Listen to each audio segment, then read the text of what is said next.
Sahana Bhavatu. Om Sahana Vavatu. Sahanau Bhunaktu. Sahanau Bhunaktu. Sahaviryam Karavavahai. Sahaviryam Karavavahai. Tejasvinavadhitamastu. Tejasvinavadhitamastu. Ma vidvishavahai. Ma vidvishavahai. Om Shanti Shanti Shanti. Om Shanti Shanti Shanti. Om Shanti Shanti Shanti. Om Shanti Shanti Shanti. We will first read the Nachiketa's questions 1.20. This is a sort of revise. When you chant that, you should remember the meaning of.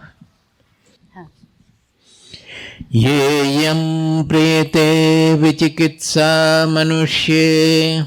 Yeyam prete vichikitsa manushye.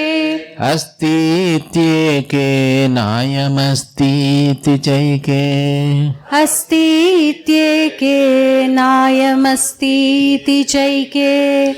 Etad vidyam anushishtastvayaham.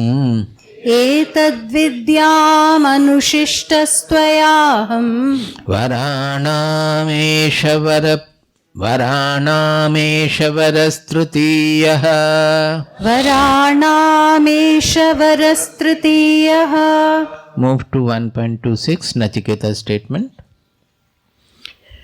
Shobhavamathyasya yadantakaithat. Shobhavamartyasya yadantakaithat. Shobhavamathyasya yadantakaithat. Shobhavamartyasya yadantakaithat. Sarvendriyanam jarayanti tejaha. Sarvendriyanam jarayanti tejaha. Api sarvam jivitamalpameva. Api sarvam jivitamalpameva. Tavaiva vahastava nritya gite. Tavaiva vahastava nritya gite. Now, next chapter, the first two shlokas. That is 1.2.1 and 2. Anyat shreyo anyadutaiva preyaha. Anyat shreyo anyadutaiva preyaha. Te ubhe nanarthe. Te ubhe nanarthe. Purusham sinitaha. Purusham sinitaha. Tayo shreya adadanasya. Tayoh shreya adadanasya. Sadhu bhavati. Sadhu bhavati. Hiyate arthat. Hiyate arthat. Yayupreyo vrinite. Yaupreyo vrinite. Next. Shreyascha preyascha manushyametaha. Shreyascha preyascha manushyametaha. Tau samparitya vivinakti dhiraha. Tau samparitya vivinakti dhiraha. Shreyo hi dhiro bhipreyaso vrinite. Shreyo hi preyaso vrinite. Preyo mando yogakshemat vrinite. Preyo mando yogakshemat vrinite. Then fifth of this chapter, fifth. avidyayamantare vartamanaha अविद्यायामन्तरे वर्तमानाः स्वयं धीराः पंडितं मन्यमानाः स्वयं धीराः पण्डितं मन्यमानाः दन्द्रम्यमानाः पर्यन्ति मूढाः दन्द्रम्यमानाः पर्यन्ति मूढाः अन्धेनैव नीयमाना यथान्धाः अन्धेनैव नीयमाना यथान्धाः. In this shloka, try to remember two words only. Dandramyamanaha pariyanti mudhaha. That is our gati, our motion is dandramyamana means haphazard, random. And pariyanti means cyclical. That is normally our days are passing in the random manner here and there and in a cyclic manner. There is no progression. The whole purpose of spirituality is to add a progression to that. It may go on a cycle, but the cycle will be like a spring, like a helix going towards the evolution. Next, 7th verse of the same chapter. श्रवणायापि बहुभिर्यो न लभ्यः श्रवणायापि बहुभिर्यो न लभ्यः शृण्वन्तोऽपि शृण्वन्तोऽपि बहवोऽयं न विद्युः बहवोऽयं न विद्युः आश्चर्यो वक्ता आश्चर्यो वक्ता कुशलोऽस्य लब्धा कुशलोऽस्य लब्धा आश्चर्यो ज्ञाता आश्चर्यो ज्ञाता कुशलानुशिष्टः कुशलानुशिष्टः न नरेणावरेण प्रोक्त एषा न नरेणावरेण प्रोक्त एष सुविज्ञेयो बहुधा चिन्त्यमानः सुविज्ञेयो बहुधा चिन्त्यमानः अनन्यप्रोक्ते गतिरत्र नास्ति अनन्यप्रोक्ते गतिरस्य नास्ति अणीयान् ह्यतर्क्यमनुप्रमाणात् अणीयान् ह्यतर्क्यमनुप्रमाणात्. So it is smaller than the smallest we can think about. That is subtler than the subtlest we can think about. And atarkyam, by logic, this cannot be attained. By logic will show us that you have to transcend logic. It is not illogical, it is super logical. That is, the logic itself will say that I am bound within the duality. To know the absolute truth, you have to transcend duality. Otherwise, by definition, if there is any absolute truth, we have to transcend the dual logic. So it is not illogical or against logic. It is very much with logic, and logic tells us to go beyond that is rationality or reason tells us to go transcend the dual reasoning so that it becomes the unfettered Advaita reasoning. And therefore, ananya prokti gatiratra nasti. That bahudha chintamanaha gati atra na asti. This always thinking in multifarious ways, in contradiction, different things as different, it will not be there when it is explained by a person who is ananya, means na anya, that means for whom there is no second. That means he has identified himself with the uniform, singular Atma, all-pervading Atma. Next, Nachiketa's next question, that is 1.2.14. That is the second and the last question of Nachiketa. Anyatra dharmadanyatra dharmat अन्यत्र धर्मादन्यत्रा धर्मात् अन्यत्र अस्मात् कृता कृतात् अन्यत्रास्मात् कृताकृतात् अन्यत्र भूताच्च भव्याच्च अन्यत्र भूताच्च भव्याच्च यत्तत् पश्यसि तद्वद. यत्तत् पश्यसि तद्वद. So he asked that if you know anything which is beyond the code of dharma and adharma.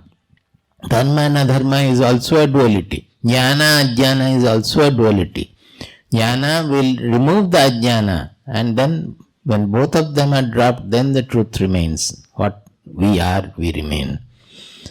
Anyatra dharmad, anyatra adharmat, which is transcending dharma and adharma. Anyatra asmat, krita kritat, which is transcending causality, cause and effect chain.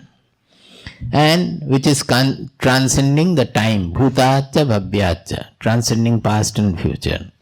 If you see anything like that, then tell me. That means clearly it is beyond duality. It is not within the duality of cause and effect chain or past and future and all that.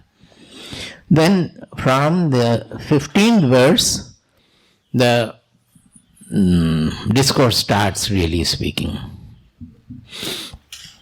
Sarve Veda Yat Padamamananti Sarve Veda Yat Padamamananti Tapamsi Sarvani Cha Yadvadanti Tapamsi Sarvani Cha Yadvadanti Yadichanto Brahmacharyam Charanti Yadichanto Brahmacharyam Charanti Tatte Padam Sangrahena Bravimi Tatte Padam Sangrahena Bravimi Om Ityetat. Om Ityetat. So right at the outset, in the beginning itself, he is removing the confusion that the Vedas are many. 4 Vedas are there. So many shlokas are there in the Upanishads, in the Vedas. The Upanishads are contradicting the statements of the Vedas. So you will be lost in the contradiction. There are so many kinds of austerities practiced which are also questionable. Many of them are questionable, and you will never be fulfilled by any of the austerities. Yadichantu brahmacharyam charanti. People take to lifelong celibacy. But all these austerities, celibacy, then the Vedas, whatever they are pointing out, know that the purpose of everything is the same. That is, don't get confused by whatever is written and whatever is practiced. The practice may be different for different person, different for different era also. But the purpose of all that is to attain the truth. This is in another manner saying that the Vedas, the purpose of the Vedas do not lie in the words of the Vedas only. Suppose you have learnt all the Vedas, you have taken by heart all the Upanishads, but if the purpose is not served, then they are all useless. There is a beautiful shloka of Shankaracharya that if studying all the Vedas, the purpose is not served, that is, you don't know who you are, then the Vedas are useless. And if you know what you are, then also Vedas are useless. Why should you read the Vedas? If you don't know what you are, then reading the Vedas is useless. And if you know what you are, then reading the Vedas are useless. So after reading the Vedas, Vedas become useless. But that doesn't mean that you will do the PhD without going through the elementary school. You have to pass the elementary school, you have to pass the high school, you have to go to the college. Step by step you will go. Oh, the purpose of the Vedas is to know me, so I will know me, I will not read the Upanishads. That will not do. The story of that person sitting on the beach doing a lot of tapasya by putting 4 fires and this and that and doing tapasya for Shiva. So Shiva arrived in disguise, asked, what do you want? He said, I want to know the truth. And if you want to know the truth, only this tapasya will not do. You have to study a little, you have to know what is the truth they are talking about. May not read a full Upanishad, but some shlokas you should read. And no, I don't want that. I want to know the truth doing this tapasya only. Shiva went away. He continued still harsher tapasya and all. Again Shiva appeared, same thing. He doesn't relent on this, he is rigid. Then one day after the tapasya, he was walking along the beach, going to that side. He found a ugly looking person is sitting on the beach, and when the waves are coming and going, he is throwing a few pieces of sand, particles of sand into the sea. He thought that, what is this person doing? He crossed and went for his job, whatever he was supposed to do. While coming back in the afternoon, he is again finding the same, the person is going on doing the same thing. So he asked, what are you doing? I am putting a bridge on the sea. I am trying to put a bridge on the sea. Arey, fool, how will it happen? No, it will happen. I am putting particle by particle, slowly it will grow into a bridge. But whatever you are throwing, it is taken away by the waves. That nothing is coming up. I saw you in the morning putting some particle. Now also you are putting some particle, but nothing is there. All has been washed away by the waves. No, it will happen. It will never happen. The austerity man said it will never happen. Then this person looked at him. See, it may happen, but it will never happen to have jnana by doing the tapasya. What I am doing, it may still happen, but what you are trying, it can never happen. That not knowing anything, you will have the knowledge. Then he understood this is Shiva in disguise, came to preach him, correct him. So it is actually the purpose of all this is right in the beginning, he is pointing out the purpose of all austerities, all studies, Upanishad, etc. is to know the truth. And that should be our goal. Now, what is that? I will tell you in essence. He said that Sangrahena Bravimi. Sangraham doesn't mean summarily or taking from here and there like that. If that is there in the translation, that is not the meaning. The meaning is in essence, so that the truth you are able to absorb. And what is that? Om Ityeta. That is what is represented by Om. I explained other day that Om can be used as a symbol of the knowledge and also as a practice, Om Upasana. That means with the sound, we can bring our mind to silence. That is the Om Upasana. I explained it in great detail. Next. Etadalambanam shreshtham. Etadalambanam. Oh, sorry, we missed one. Etadhyevaksharam. Oh, let us leave it. This is more important. 17th. Etadalambanam shreshtham. Etadalambanam shreshtham. Etadalambanam param. Etadalambanam param. Etadalambanam jnatva. Etadalambanam jnatva. Brahmaloke mahiyate. Brahmaloke mahiyate. So he is saying that he is talking about this Omkara, but it is true about any mantra that is given either by the Guru or whatever you are following, generally given by the Guru. He says this, if you hold on to this Omkara or you have a mantra to hold on, this is the alambana. Alambana means on which we are holding on, ashraya. We are taking refuge in that. Whenever a mantra, suppose it is Omkara or a mantra given by the Guru, when the mantra is given, we don't know the power of it. We only take it as a sound or some meaning with a word with a meaning. But what is the real bhava? The meaning is just, suppose the meaning is Namah Shivaya or the meaning is I am Brahman, something like that. That I am Brahman, the concept of I, the concept of Brahman, both are not, we don't have at that point. Neither we know who am I, nor we know what is the Brahman. So somehow we start practicing it, saying that I am Brahman or whatever. That is the Advaita, of course. Says that mantra when you are holding on to, you should have the full faith in that. You should take it as the best of the refuge and also the ultimate refuge, param. Etad alambanam shreshtham, best. Etad alambanam param. This is the supreme. That means there should not be any desultoriness in your mind that I am taking that for the supreme knowledge of the supreme in life. But whenever something happens, I run to the astrologer, I run to the temple, I run to another god, go around whole country looking for more powerful god and more powerful saint. It is not like that. Whatever we are taking refuge in, we have to give it the supreme position. That we have to consider that to be the supreme. All other things are secondary. That is what they are saying. Etad alambanam jnatva. Then by my sadhana, what will happen? By practice, slowly that mantra will unfold its power to me. And my knowledge about the mantra will grow more and more, closer and closer and closer. Finally, that mantra will blossom in us like fire.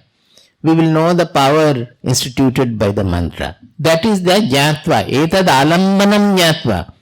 The refuge we have taken to, the whatever we are holding on to, first we are holding on to thinking that it is Shreshtham, best, and it is the supreme. Then by practice we are coming to know that what is this mantra which has been given. Jnatva means now we come to know the full power of the mantra. That mantra becomes alive in us. That mantra becomes fully blossomed in us. Brahmaloke mahiyate. Now when, suppose the mantra is I am the Brahman, or say Omkara, then when it is power, you know that you are the Brahman. You get it? Jnatva means what? Then you have known. It has become a first-hand knowledge. It is no more a second-hand knowledge that somebody is telling that you are Brahman and I am saying I am Brahman. You come to know that that is the ultimate reality. I am that. I am that. That becomes your discovery. That is the meaning of etad alambanam jnatva. That is knowing it experientially and first hand. So this verse is very important. Then he comes to the 18th verse, which is reply to Nachiketa's second question as well as first question. Na jayate mriyate va vipaschit. न जायते म्रियते वा विपश्चित् नायं कुतश्चिन्न बभूव कश्चित् नायं कुतश्चिन्न बभूव कश्चित् अजो नित्यः शाश्वतोऽयं पुराणो अजो नित्यः शाश्वतोऽयं पुराणो न हन्यते हन्यमाने शरीरे न हन्यते हन्यमाने शरीरे. I explained it in great detail last day. He says, Nachiketa's first question was, what happens when the body falls? That means if there is an Atma, whether it transcends the body or not. The first reply is to that question, na jayate na mriyate va kada vipaschit. Now vipaschit refers to the Atma. Vipaschit refers to the Jnani who has known himself to be the Atma also. Vipaschit means Jnani also. Now what is the difference with the Jnani? The Jnani has known his identity is this Atma. So he has identified himself with the Atma. So when he identifies with the Atma, it is not a statement only about the Atma, it is about the knower also, that he never gets born, he never dies. Not that his body is not dying or not getting born. Knower's body also, it has been born and it will die, it will fall. But he has shifted his identity from the body-mind personality to the consciousness. I gave the mirror example. He has shifted his identity from the reflected beam to the original source. So naturally anything happening to the mirror, that remains brilliant as it was. Nothing happens to it. So he says that this Atma doesn't undergo birth and death with the body at all. It remains untouched by the body. Not only that, Nachiketa, you have asked that something which is beyond the causality, that is kritak anyatra asmat kritat. But if something is beyond causality, which is the ultimate truth, if it has not come from any cause, that it cannot produce also any effect.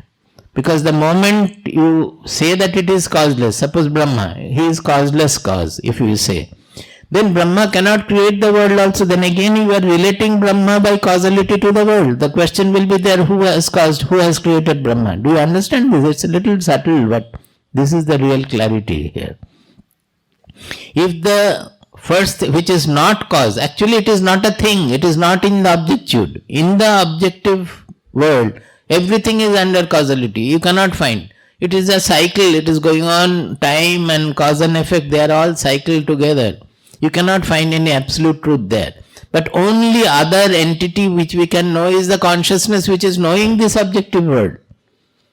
And this is not the body-mind personality. That is another product of nature which is also in the objectude, objective ken.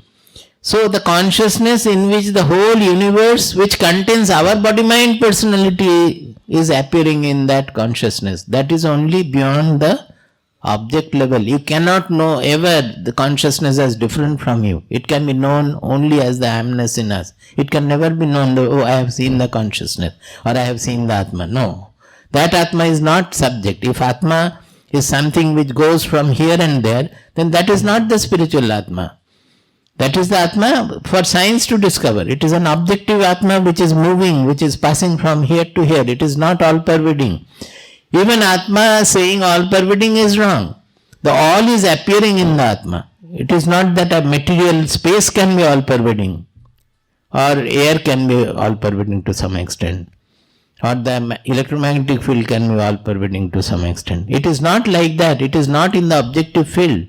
It is the consciousness in which the whole objective universe, including my body-mind personality, is also appearing to be. So, this is if you call it a source, it cannot be a parinama srishti, I said. These things you should not forget, try to remember and think more, then it will get consolidated. In the world, everything is parinama srishti, that means material causation. Whenever the cause is producing an effect, the cause is undergoing a change. You cannot have any effect without any change in the cause. If you burn the book, the ash will be burned and the book will be lost. Book will be dying. From the sun, as the radiation is coming, the helium is increasing and hydrogen is decreasing in the sun. Anything. If any product comes out of something, then that original source will get depleted, changed. You cannot have anything in the material world where the effect is produced but there won't be any change in the cause. So here is something in the, because it is not under the law of material causality, it is neither a material universe. The whole universe is appearing in that consciousness. So it is called vivatta. Vivatta means as we see the snake in the rope, in the dusk, in the darkness. Suddenly we see the rope and we get frightened. But actually when the snake we are seeing also, rope has not undergone any change. It is in our mind. So like that the whole thing is appearing in the consciousness. Suppose in dream, the whole universe, a new universe is created. But nothing happens to our mind by that creation. It's just created. We can see various palaces or aircrafts and all which we have never seen also. It just appears and just vanishes also because it is happening in the consciousness. Now this is happening in the individual consciousness, whereas the whole thing is as we are perceiving the whole world includes my body-mind personality as a small object and the whole thing is appearing in the consciousness. You cannot say the consciousness is in the body, but the body personality is in the consciousness, appearing in the consciousness. So this is called vivatta srishti. So he clarifies that, well, Nachiketa, this Atma, it has not caused by anybody. It is not in the objective ken. And in the same token, it cannot cause also anything. It cannot cause the universe also.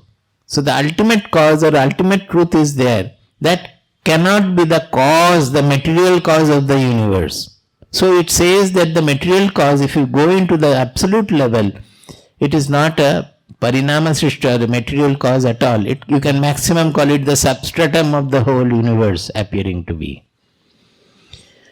When it goes beyond cause and effect chain, naturally it becomes beyond time also, because time and cause and effect chain are absolutely interrelated. Whatever is preceding in time we call cause, whatever is following in time we call effect. So it is beyond time also. Ajaha, it is never born. Nityaha means it is transcending time. Shashvataha, it is unchanging. Anything in the world, in the objective field is changing. The only unchanging is this consciousness, the Atma. Puranaha, we discussed a lot about Puranaha. Purana means which is ever new. Puranaha means ancient actually. Word to word meaning is ancient. But if you go in the etymology, it means whichever remains new. That means Chiranutana. We refer to the truth as always new. Because there is no change, it is always new. That is why we never get bored by getting absorbed in the Atma. It is always refreshing, renewing for us. We will never become bored of having deep sleep. Is it not? Even if you are suffering a lot, somebody has died or you are in torture and trouble and pain and all, the sleep is the most relieving. As much you can sleep, so much the better. And the last sleep is from the sleep when you never get up. So we should not have any fear about death at all. Death is a sleep from which we don't get up. So it's the most comforting and refreshing. When somebody is having that refreshing death, we all start crying. Is there any point? That person is having the best. We are all howling, crying, what happened, whatever. Nothing has happened. He is sleeping, the last sleep. So that is the meaning of Puranaha. Na hanyate hanyamane sharire. When the body is killed, nothing happens to the Atma at all, our consciousness. He will go on and giving us some idea about the Atma, because people are not able to conceptualize easily this subjective truth. So finally he will say that, Nachiketa, you should go to a person to know the truth. You should go to a person who says it is. Because his question was, some say asti, some say naasti, some say is, some say is not. You should go to a person who says it is asti. Because when he says it is, there is a scope for enquiring further what it is and in what form and how can I know, can I experience all those things. If he says it is not, then we don't have further scope for enquiry. So we will not have the truth realized ever or no ever. So go to a person who says asti, that is it is, and know that it is asti, it is there, but not in the usual sense. It is in the tattva bhavena. Tattva bhavena means in its essential sense that alone is, nothing else is. All other things are appearing in that. So the really existing is the Atma only. But moment we say exist, we think that I will see as something exists. The glass exists means I am able to see the glass. If we don't see the glass, we won't say the glass is existing. Atma is not existing in that manner. You can never see it as an object before you. You can only know it as the amness in us. So in the objective form, it can never become an object for a subject. If it becomes an object, then it is not the Atma. The subject which is revealing the object is the Atma. It is the revealer, it is not the revealed. So to know the revealer, we have to shift our focus from the revealed, whether it is gross object or the subtle thought or anything. Our focus is always, as long as our eyes are open, on gross objects. The moment eyes are closed or we are thinking, it is on our focus goes to our thoughts, emotions, etc.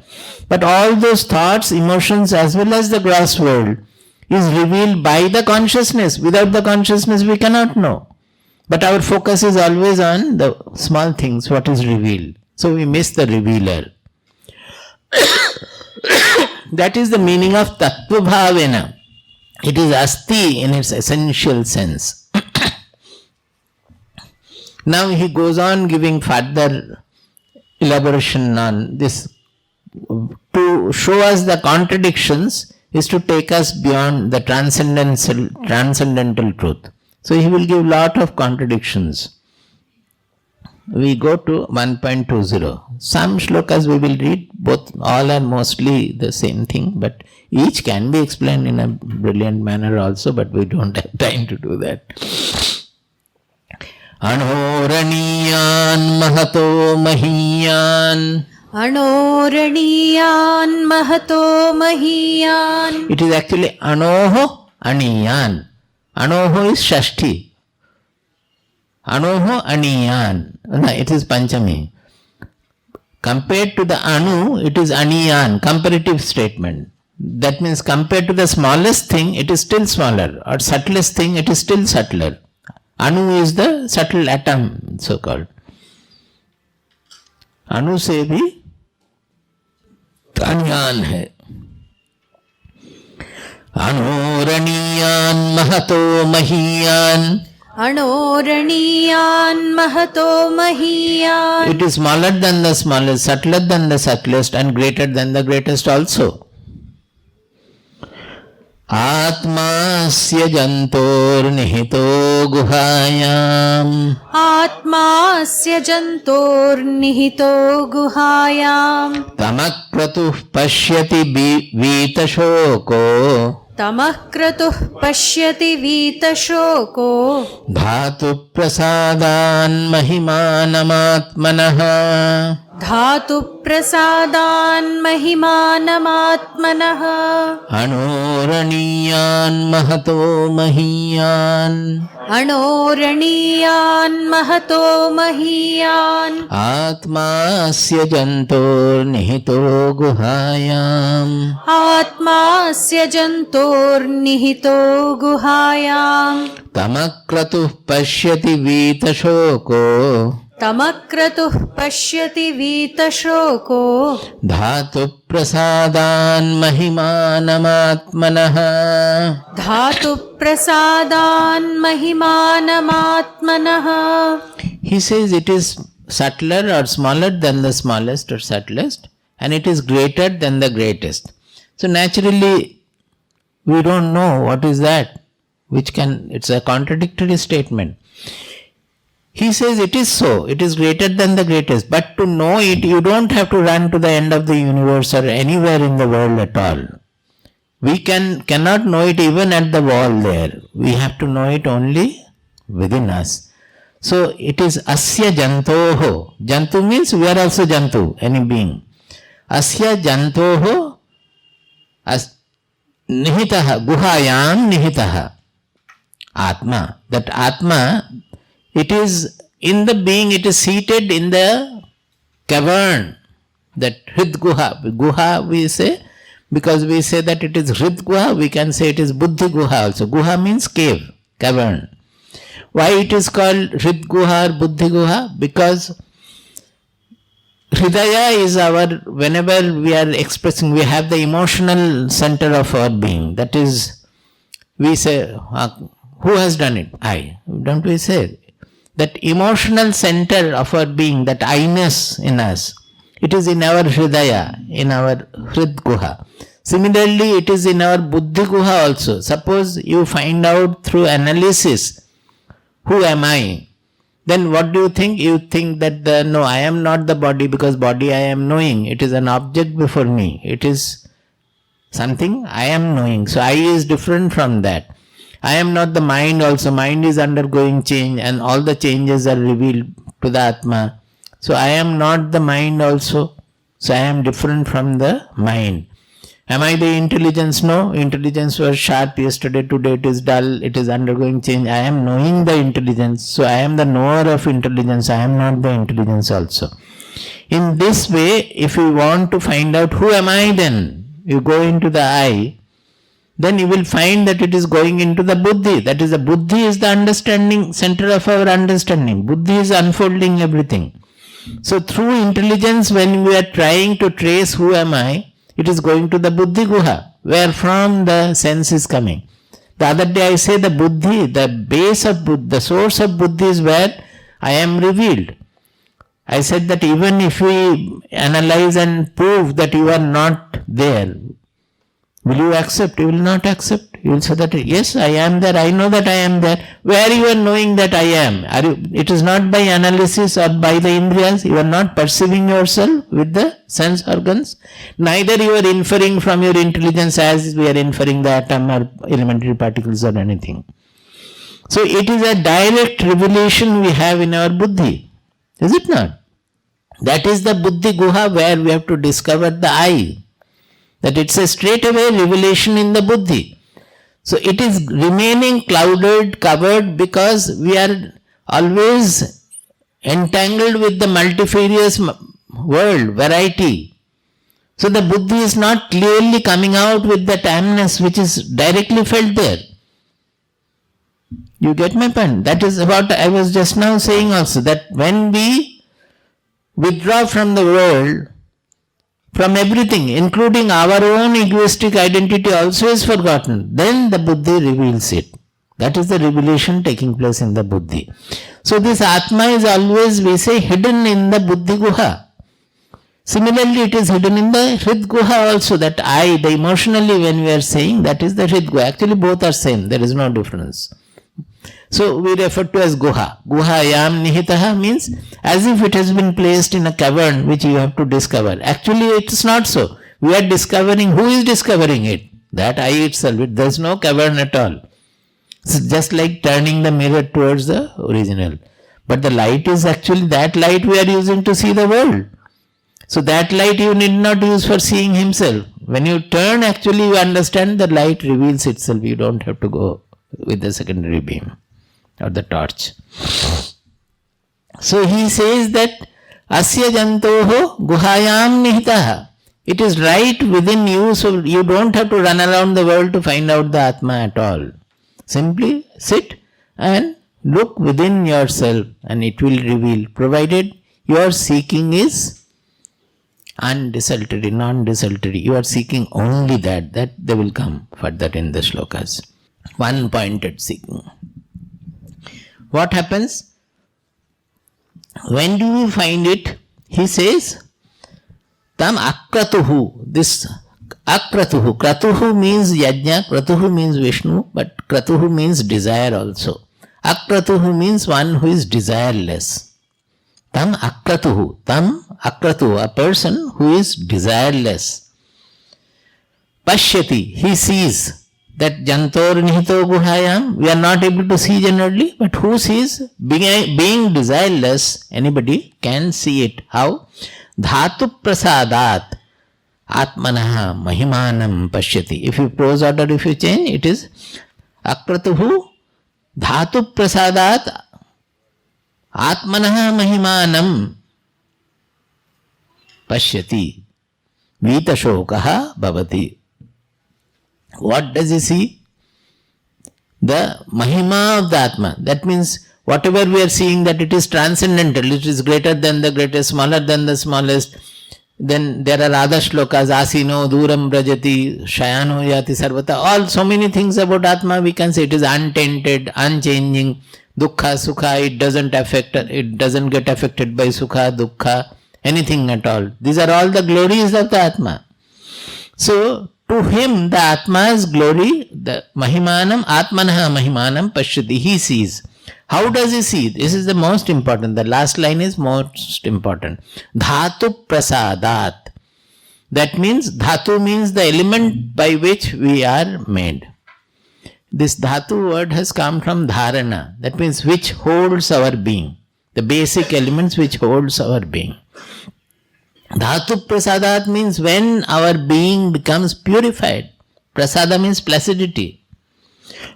You can say even the placidity of the organs, the translation will be like that. Whatever it is the purity of the entire being. That is purity of the indriyas, purity of the mind, particularly purity of the intelligence. When everything becomes placid, then the mahima of the Atma gets revealed in that. Actually, the mind, pure mind itself is the Atma, nothing else. Pure mind itself is the Atma. Because where will you know the Atma? In Samadhi or so, whatever experience we have at that time, there is no mind, no intelligence at all. It's a direct experience. But the knowledge has to dawn in our buddhi. Although it cannot be attained by buddhi or mind, because our buddhi and mind are always within the ken of duality. So you cannot conceive of the transcendental reality. But by the process of constantly ruminating on this knowledge, the buddhi and the mind undergo a purification. What is that purification? Becoming desireless. Why am I saying becoming desireless? Because of simple arithmetic. As long as desire is there means what? You are looking for a second. Is it not? Desire means you want something from the world to become happy or something. That means you have a second there to look for. So this tendency which we call the bhogecha or the bhoga pravritti, that means we want to become happy by getting something from the world. As long as it is not going, our smallness will not go. Because we are still thinking I am a separate entity, I want something from the world to become happy. So how can I become the whole world in me? That cannot happen. So the desirelessness means bhogecha or bhoga pravritti going. That means I don't want anything from the world. The other day I was saying Baba's mantra was Kichui Chaina. I don't want anything from anywhere, anytime, anybody in the world. That is completely when, even in meditation, forget about anybody in the world. In meditation, if you look for the bliss or the peace or anything, as long as you look for it, the ultimate will not be there. In meditation also, earlier we were looking for happiness in the world, now we are looking for happiness within. The same bhogecha is still there, maybe a little different, but it is bhogecha, which is keeping you small. You are looking for something. Only when we stop looking for the second, for anything, then only the Atma will reveal. Because otherwise we are restricting the revealer. Atma is revealing always. Without his revelation nothing can happen. We cannot know anything. But we are not knowing because our effort, our bhogecha is making us restricted, limited. Are you getting this meaning? So it is not just one day getting up and becoming knower. That is corrected here. Dhatu prasadat. We have to purify our being. By the purification of the being, the Atma, the reality of the Atma, the truth of the Atma dawns in our pure mind and intelligence. So that is why it is called Kaivalya Navanita. In buttermilk we churn. After churning, the butter comes out of the buttermilk. Then the butter as a lump, it floats in the buttermilk, not getting mixed again. It floats there. So by churning means by the purification of the mind and intelligence, by our abhyasa, by our sadhana, by our understanding, by our studies. When the butter comes out, that we know that the mind becomes pure, the intelligence becomes pure, the truth dawns in it.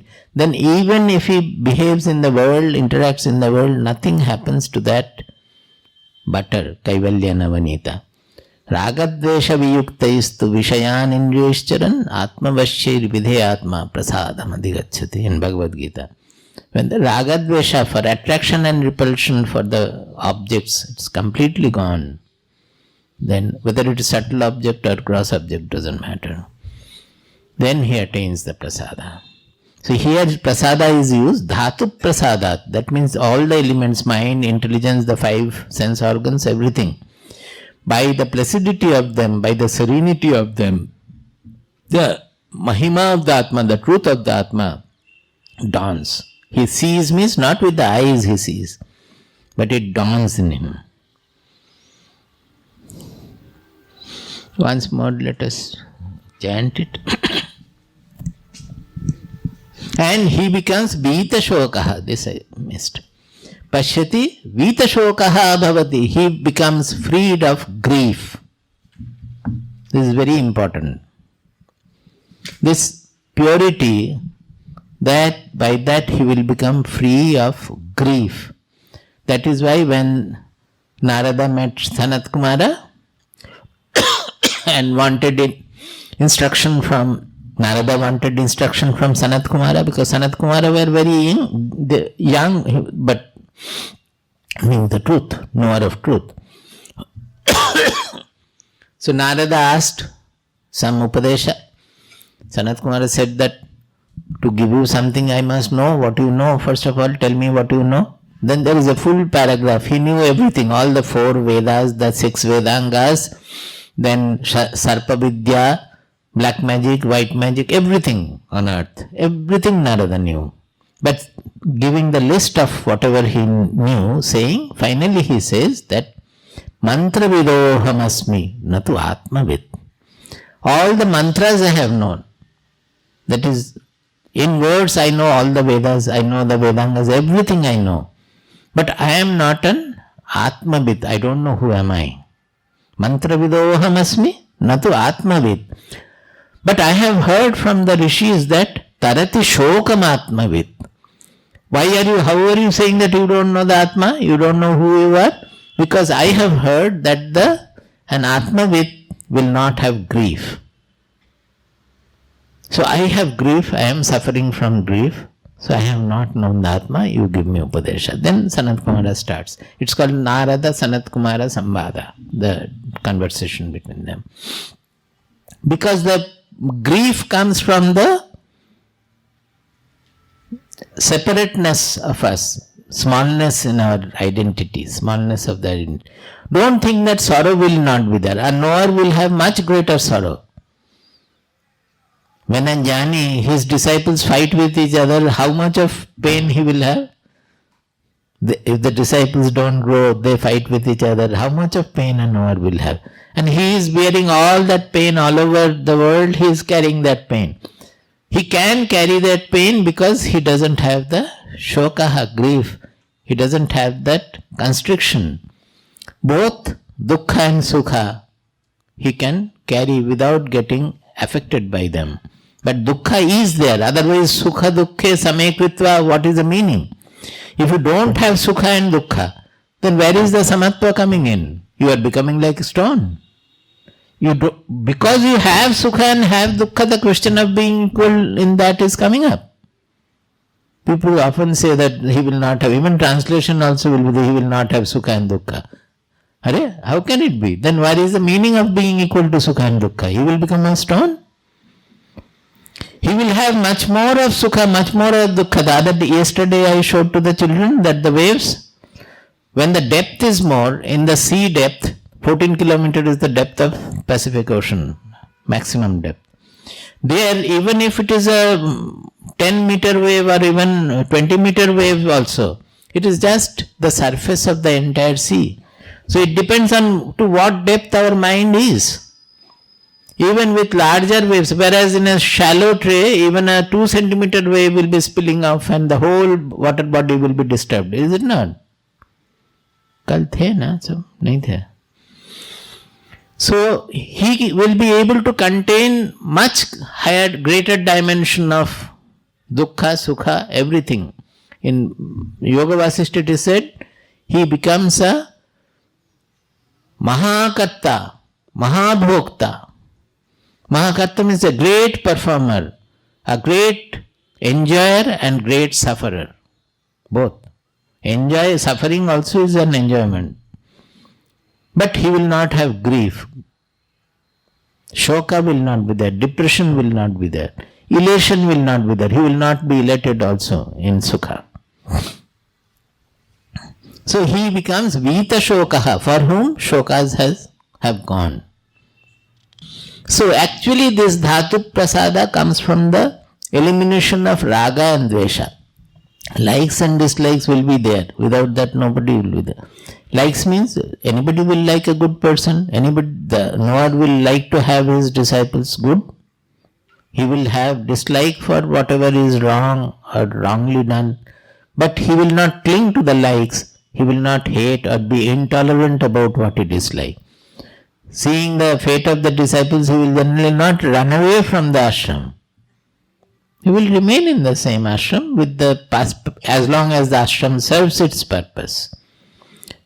When it is not serving the purpose, then of course he will take a decision not out of his emotional way. It is a decision on the basis of the truth, basis of the reality. That is different.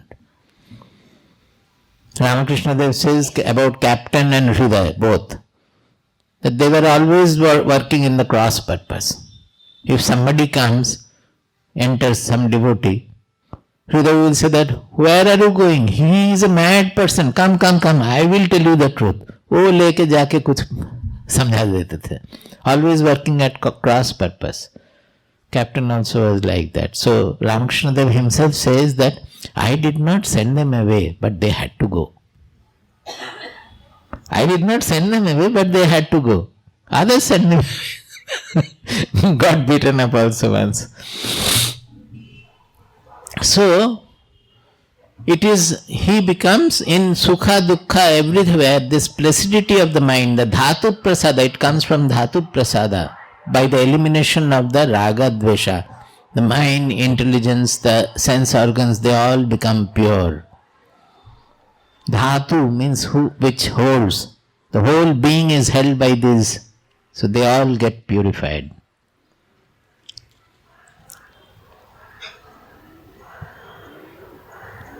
Next. Asino duram vrajati. Asino duram vrajati. Shayano yati sarvataha. Shayano yati sarvataha. Kastam madamadam devam. Kastam madamadam devam. Madanyo jnatumarhati. Madanyo jnatumarhati. Say, asino duram vrajati. That means when it is seated, it goes to any distance. Duram vrajati. That means it goes afar. What happens? Our mind, as mind also is an expression of the Atma, sitting here it goes all over the world, everywhere. Shayano yati sarvataha. When we are sleeping, then there is no world, nothing. So actually the Atma is covering up everything. It is sarvataha. Everywhere it is covering up, although we are sleeping. So again he is pointing out the contradictory nature of the Atma, that you cannot limit it by any limiting adjunct of the world objects we have. It is not like that. It is different from the objective world we see, world objects we see. Kastam madamadam devam. Not only that, Mada amada. Mada means joy, full of joy. Amada means joyless, or sukha and without sukha, both way. Mada means sukha, amada means where there is no sukha. Kastam, who is that? Kahtam, who is that? Devam, who is both joyless and joyful. Joyless and joyful together, is it not contradictory apparently in the objective world? But the whole universal anand, joy and everything is held by that consciousness. That is why we call it ananda. The joy is in ananda, dukkha also is in ananda. Both are in ananda. Ananda doesn't get, English we are calling it placidity, serenity, etc. Now he says that kastam madamadam devam. This is very important. He is saying that is beyond the sukha and dukkha. Joyful, joyless, let us call it like Bhagavad Gita, sukha and dukkha. That means he is the dharaka, he is the refuge for both sukha and dukkha. Unless he transcends sukha and transcends dukkha, can anybody hold both sukha and dukkha? A Bahurupi who is changing into red, green, blue, etc. His real color must be different from all these things. Because suppose a form which has taken the form of a cylinder cannot become a sphere. So a formless can become anything. If you pour the water in the cylinder, it becomes cylinder. If you pour the water in a tray, it takes the shape of anything it is. Like that you can extend to that consciousnesses. It is becoming gross, it is becoming subtle, it is becoming formless, it is becoming formful. Everything is hosted by the consciousness. So it must transcend all the forms and everything. Now he is saying Devam. Devam generally we interpret as the God or deity or so. Is it not? Deva. But the Deva true meaning is it has come from Dib Dhatu. Dib Dhatu means brilliance. The real Deva is the Atma. Because that is revealing everything. That is the real Prakasha. Even to see Surya, unless we have consciousness, we will not know Surya. The sun's brilliance is its own brilliance. It is showing everything. But it is not the absolute brilliance, because to know sun, we have to have the Chetana, have to have the consciousness. The consciousness is revealing the sun. So true Deva is the consciousness, the Atma. That is in Upanishads, Deva refers to the Atma. Now, that means he is pointing out that it is beyond the Sukha and Dukkha. It is transcending Sukha and Dukkha. So go to the substratum of Sukha and Dukkha. And how do you recognize it is the revealer of Sukha, it is the revealer of Dukkha. It is the Deva, it is the revealer of everything. As it is revealing the objective world, it is revealing the internal emotions, Sukha, Dukkha, everything is revealed by that. Even the concept of God is revealed by that. Concept of Atma as we are studying is revealed by the, whatever we are studying, it's all revealed by the Atma alone. Do you get it? So Devam means quite a lot here. Devam means the revealer. It is the substratum of both Sukha and Dukkha. It is the revealer of Sukha and Dukkha. And a very clever statement, Madanyo Jnatum Arhati. Who can know it other than me? So translators have generally written that Yamaraja is saying that he is the Yamaraja, so who else can know other than me, Yamaraja is saying. Well, that can be a meaning, but we would have the meaning as it is entirely in Bhagavad Gita. Madanya means different from me. That means the Atma can be known only as the me, as the amness. It cannot be known anywhere. Do you get my point? As Bhagavad Gita, Krishna is repeatedly saying, he become like me, he enters me. Everywhere he is using me in what sense? Because Krishna has identified with the universal soul. So, to know this Madamadam Devam, the substratum of Dukkha and Sukha, which is revealing Sukha, revealing Dukkha and revealing everything, to reveal that, it can be only known as the amness, can be known only by me. He is saying, Madanyah Getum Jnatum Na Arhati. Ashariram Sharireshu Ashariram Sharireshu Anavastheshvavasthitam Anavastheshvavasthitam Mahantam Vibhumatmanam Mahantam Vibhumatmanam Matvadhiro na shochati Matvadhiro na shochati Ashariram Sharireshu Ashariram Sharireshu Anavastheshvavasthitam Anavastheshvavasthitam Mahantam Vibhumatmanam Mahantam Vibhumatmanam Matvadhiro na shochati Matvadhiro na shochati Matva dhiraha na shochati. Dhiraha matva na shochati. The dhiraha, that means wise ones, knowing this, they go beyond grief. They no longer grieve. Knowing what? Knowing the Atma in this manner. They will not have grief. What is that? Ashariram sharireshu. It is to be found in our body. To locate the Atma, we cannot locate it anywhere.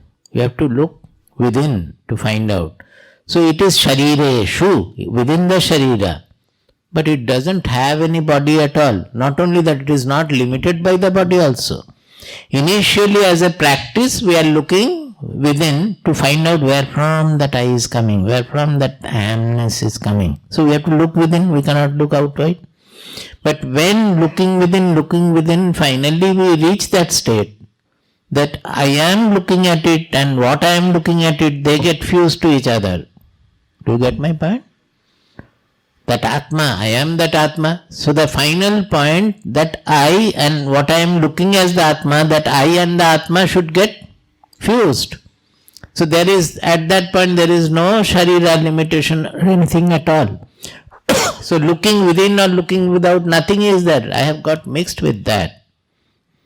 So it does not have Sharira and it is not limited by any of the properties of the body also. No property of the body is limiting it.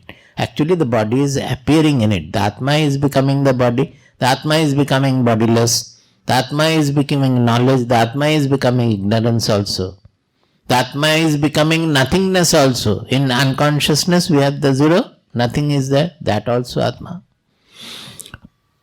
Anavastheshu avasthitam. It is permanent in the impermanent things. Everything is impermanent, undergoing changes, but this, everything is appearing in the consciousness which does not undergo any change at all. Mahantam vibhum atmanam. That this kind of Atma, knowing matva dhirana shochati. Mahantam vibhum. This is very important. Mahantam means it has no end at all. It's the infinite. Vibhum means it has become all the forms.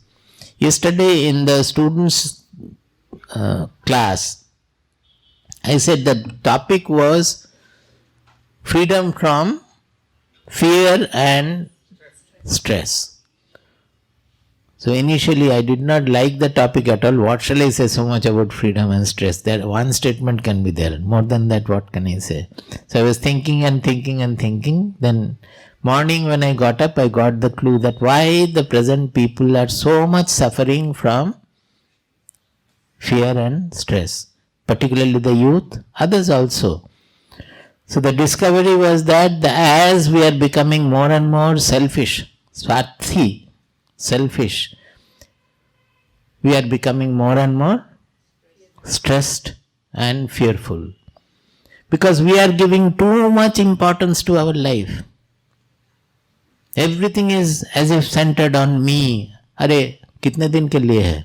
Whereas Nachiketa is saying, like the crop it is growing and like the crop it is cutting away. What is so great about the death?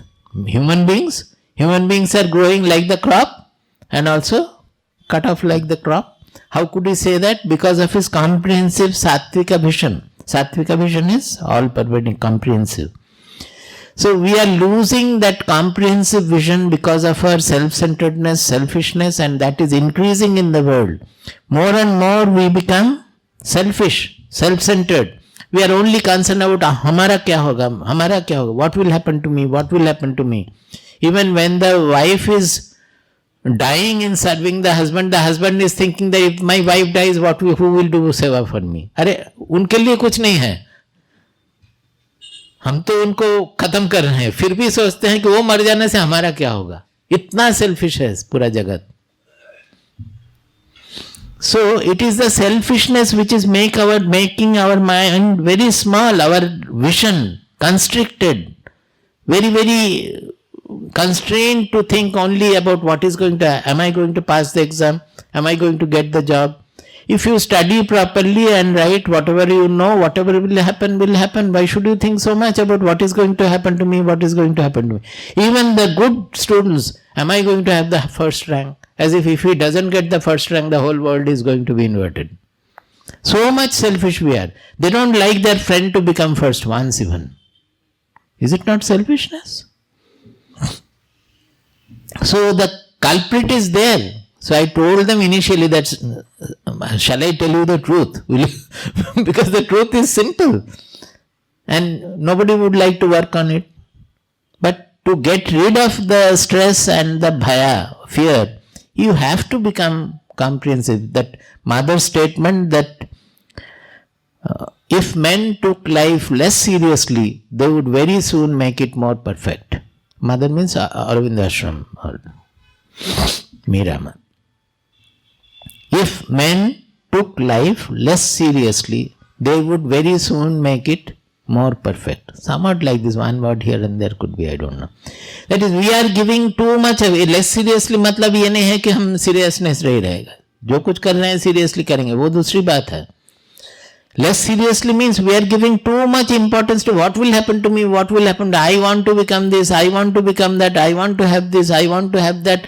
So much there that we are not able to flower forth. We are not actually reaching where we can. We have the capacity to reach. We are not blossoming like a full blossomed flower. That the kida has crippled all our petals. What kida? Selfishness kida.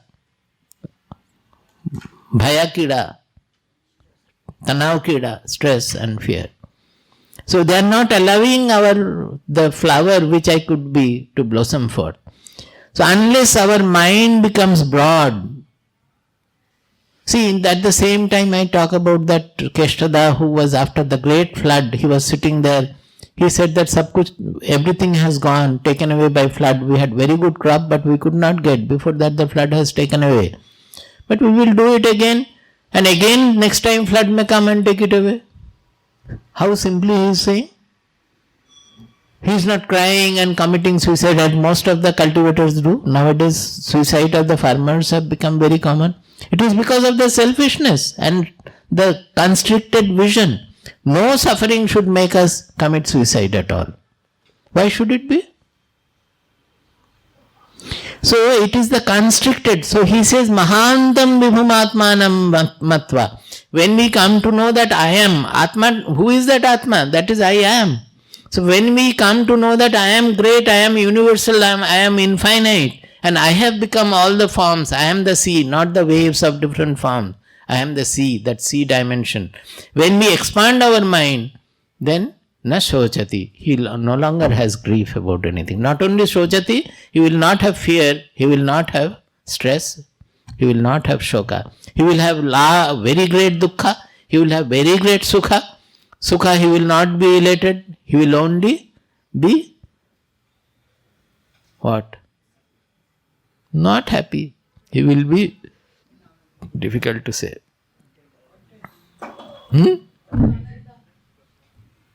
Now I am looking for an expression there. He may shed sukha tears, that sukha, that anandashru may be there. But he will not be doing ha ha, etc. He will not be elated. And he will not want that sukha to remain also forever. आया है, जाना जाता है, ऐसे ही रहेगा. आया है, फिर चले जाएगा, जैसा होगा. Similarly in dukkha also he will not like to run away from the dukkha at all. In dukkha perhaps his mind will be having a deeper sukha than in sukha. Because dukkha takes our mind always to a deeper level. So it will be when very trusted people, close people, they betray. There's no one never feels that he has betrayed, but that's a condition where he will have a deep dukkha. That not understanding his own real benefit, where he will be benefited, he is behaving like this. Against us, against everything. So there will be a dukkha, but it is of a different nature. Both will be infinitude. That is sukha and dukkha, both will be mahan. Mahantam.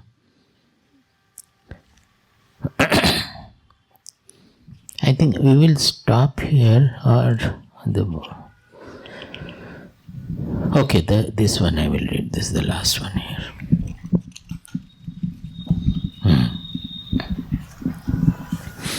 Nayamaatma pravachanena labhyo नायमात्मा प्रवचनेन लभ्यो न मेधया न बहुना श्रुतेन न मेधया न बहुना श्रुतेन यमेवैष वृणुते तेन लभ्यः यमेवैष वृणुते तेन लभ्यः तस्यैषात्मा विवृणुते तनुं स्वाम् तस्यैष आत्मा विवृणुते तनुं स्वाम्. This is a very famous verse, oft quoted many places. Also in Upanishad, this is there exactly like this, and also an additional shloka is there.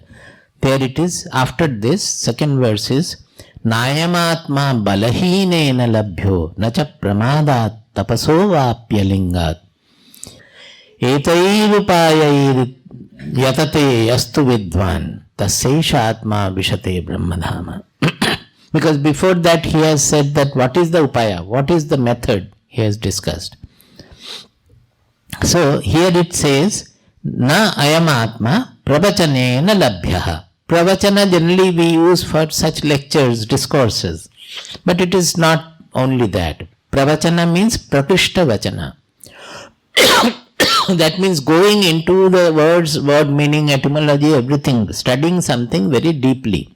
So it means either listening, speaking, listening, or studying. That studying something, you can read, that is also pravachana, or write, that is also pravachana, provided you go into it deeply in the words and all. Any erudite study.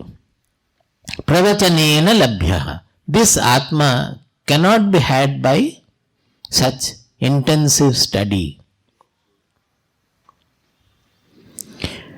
Na medhaya na bahuna shrutena. It cannot be had by the brilliance of intellect. Medha. Medha means the brilliance of intellect, talent, etc. That a person can be gold medalist in everything also by his intellect, but that doesn't mean that he will have the Atma. It might be very difficult for him to get it. Na bahuna shrutena. One has listened to many, many great saints and all, listened to all, throughout life has been listening. Even then not. I have told you of the story of that sannyasin at 75 years of age or so who came to the ashram. The first day I told, no? Because he did not have the intensity of seeking. He had done the sangha of 3 at least very great Mahatma about whom we also know. And also read almost all the Upanishads and everything for 50 years or more. Still he says that where I was, I am there. That might be a humble statement, but the fact is that I have not realized. So, na bahuna shrutena, even by listening to all great persons or enough of, listening means reading also, you can think about reading already, he has said pravachana. It cannot be had. Then does it mean that the Upanishad is, it is disparaging us that the Atma cannot be had? Then why should they speak about it? So he is showing the method only when it can be had. What is that? Yam eva esha brinute tena labhyaha. They have used a figurative language of marriage. As in marriage, out of all, we do the varana for one. We put the garland on one. Like that, out of everything in the world, there are so many things we can want, so many things we like to have, so many things we want to do. In preference to all that, if we do the varana for the Atma, that I don't want anything from anywhere, anytime in the world. I only want to know who am I, the Atma. So you put your varana mala on Atma. Tena labhya, he attains. Tasya esha Atma swam tanum vibrinute. His Atma, who is revealing? Here it is that Atma we are putting the Varanamala is not different from me. So, tasya Atma, tasya hi esha Atma vibrinute, swam tanum vibrinute. His Atma reveals his own body, tanum vibrinute, his own body to him. That is the seeker who does the Varana for the Atma. For him, his Atma reveals its own truth, own secret to him, as it is done in the marriage. Why they are saying like that, that one has to do Varana for the Atma? Same reason, it is the same thing, that as long as the Bhogecha is there, as long as we are looking for a second, this very effort, this very process of looking for something is making us small. When we stop looking for anything, then that effort to make us small is gone. You get my point? We are looking for the Atma as different from me. So, I am looking for something else. That effort is making me small. If I am infinite, then I will not look for anything at all. So, what we do is we stop looking for the second. Completely withdraw, forget the whole world, forget our own egoistic identity also, then the Atma reveals. That is, we have to stop looking for any second.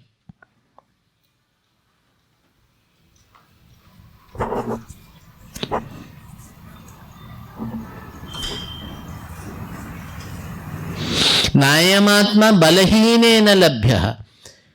If you do not have the courage, this bala means not the bahubala or the power of our gang power or political power or anything, or muscular power. It means the courage which lies in our Atma. We have said, Atmana vindate viryam. The real courage lies in the Atma. Balahinena labhyaha. This Atma cannot be had even if you are a very good sattvic person also. Very good person, pure person, sattvic person. But you don't have the courage, the strength to renounce everything to get to that Atma alone. That is, in preference to everything you have to do the Varana. So they are adding to this sloka in the Mundaka Upanishad that this Varana cannot be done by a person who is not very courageous, powerful. Balahinena nalabhya. I always say that the goody students and all, having all the qualities, maybe otherwise also very good person. It cannot be. It needs a strength. It's a great courage and strength is necessary. A personality should blaze with fire, then only it is possible. Otherwise you will be sinking into meditation, that's fine. Not beyond that. Nacha pramadat, as long as inattention is holding us, how can you see it? We cannot be attentive to doing small things. How can you be able to spot that revealer of everything? We are missing that revealer only because of inattention that we are hosting. See, it is always there. Without that, no perception can be there, no thought can be there. So you cannot miss the Atma. Still we are missing. Why? Because our focus is always on what is revealed, what is revealed, what is revealed. Either in the world or within also. Thoughts, what are the thoughts? Who is revealed in the thought? Etc. So that is the pramada. Nacha pramadat. Tapasaha bapi alingat tapasaha bapi. It cannot be revealed by any improper tapas. That today we discussed about the man sitting on the beach. That's an improper tapas. You have to understand what will reveal the Atma. You go on studying one Upanishad after another Upanishad. You go on lecturing. No. You have to understand where you have to have the focus. How to thus to leave everything and jump in. Ashtavakra says that even if Brahma is your instructor and Shiva is your Paramaguru, you are not going to have it unless you are able to forget the whole world. For the whole world, including your own body, mind, personality, egoistic personality. So it needs courage.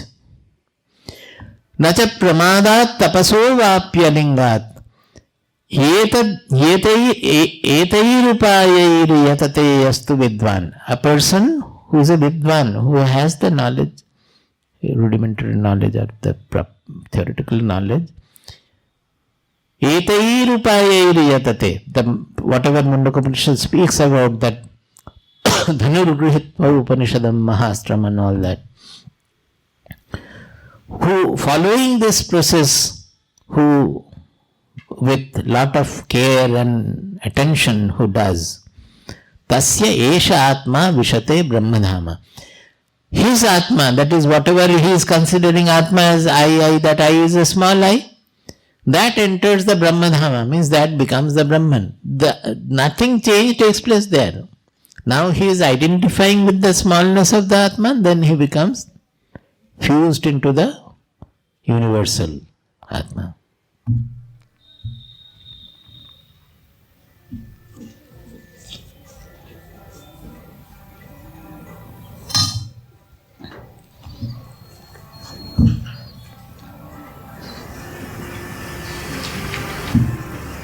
Suppose a person is coming with dressing up as a ghost or as a tiger or lion and threatening you. The child may get scared by that because he will think it is the real. The moment he removes his cap and shows his face that it is his father, then all that show will remain, but his fear will go. It is like that. The world will remain the world, we understand that it is my Atma who has taken the form of my enemies. So you behave in the manner it is in that. Your behavior is also like that. Suppose in the cinema, the more involved we are, even I think seeing Vidyasagar has thrown a chappal on the screen. That was a stage drama. It is different. But suppose in a cinema it is shown and we get so much involved that we run to the screen and slap the bad person over there. What will happen? The screen will get punctured, that's all. If you think of the modern age where the hologram is used, that is three-dimensional cinema fully, the tigers will jump on you also. You get frightened, but nothing, it's only a light which is jumping on you. So when you know that it is only a play of the light, then whatever you see, it still remains. Your eyes will see that, but you will not have the shokaha, vita shokaha. That is how the fear goes. It is not in the mithyatva in the usual sense we take. It is not that I will be there and I will find the whole world has become like dream. It won't happen. The whole world, which includes my body, mind, personality also. So you will not, your body, mind, personality will not remain to see the world has become a dream. Like that. I mean, it will not vanish. It will remain as it is, but the truth will be revealed to you. Okay, we will stop. Om Sahana Vavatu. Om Sahana Vavatu. Sahano Bhunaktu. Sahano Bhunaktu. Sahaviryam Karavavahai. Sahaviryam Karavavahai. Tejasvinavadhitamastu. Tejasvinavadhitamastu. Ma vidvishavahai. Ma vidvishavahai. Om Shanti Shanti Shanti. Om Shanti Shanti Shanti. Om Shanti Shanti Shanti. Om Shanti Shanti Shanti.